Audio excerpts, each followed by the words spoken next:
अस्सलाम वालेकुम दोस्तों, तुसीं वेखदे पे हो अपना देश पंजाब टीवी ते मैं हां तुहाडा मेज़बान मोहम्मद नदीम खरल। सब तो पहला तो मेरे चैनल को करो सब्सक्राइब ते बैल आइकॉन का बटन दबाओ कि मेरी हर आने वाली नवी वीडियो तुहाडे तक पहुँच सके।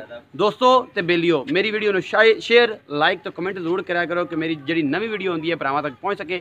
दोस्तों अज भी तुहाडा वीर तुहाडे वास्ते एक नवी वीडियो लैके आया जनाब। एक गां की वीडियो पिछे एक बच्चा भी है, 1 महीने की सूई हुई हैगी है। मालिक नूं सारा कुछ पुछिया, कैमरामैन ने मेरी गां विखाना पे जनाब। ये घर दियाँ जैनवन मज्जां ने, जो लोग मेरे दोस्त कहते हैं मंडियां जाना है तो व्यापारियों को जाना है। घरे खड़ी है, बड़े बड़े सिंह ने।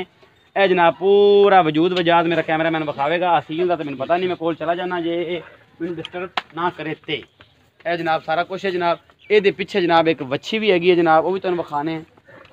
यह जनाब मैं तो मेरा कैमरामैन तुहानूं वच्छी भी विखा रहे हैं। वच्छी है जी प्योर चोलस्तानी वच्छी। पिछे ये जनाब चोलस्तानी की वच्छी है। पिछे तकरीबन 1.5 माह की है मझ गां जी है, सॉरी है सूई हुई है।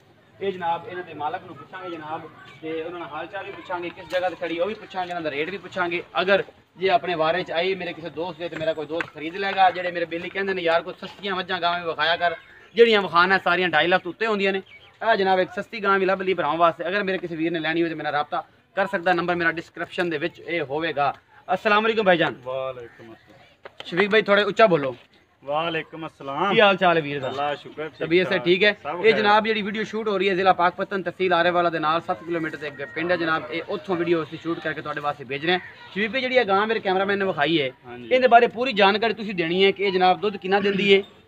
ये जनाब इहदा बच्ची का की हाल चाल है, दुध की रेंज कितनी है, की हिसाब किताब है, किन्ने टाइम चौंदे जे, की करदे जे, पैसे किन्ने, सारा एक सच बोलो।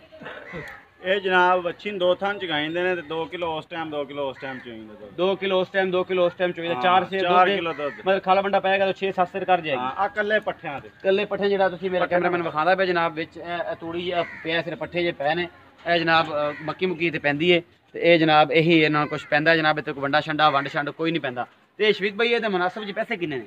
इहदा 1,05,000। 1 लाख ते देनी किथे तक है? दे देंगे 90-95 तक। 90-95 तक फाइनली दे दिया। रेट कराने तो 1,05,000 रुपये शफीक भाई का कहना है। अगर किसी बंदे ने लैनी हो तो 90-95,000 तक असी ये गां तुहानूं दे सकते हैं। प्योर क्रॉस गां हैगी, तुसीं ये वेख सकते हो।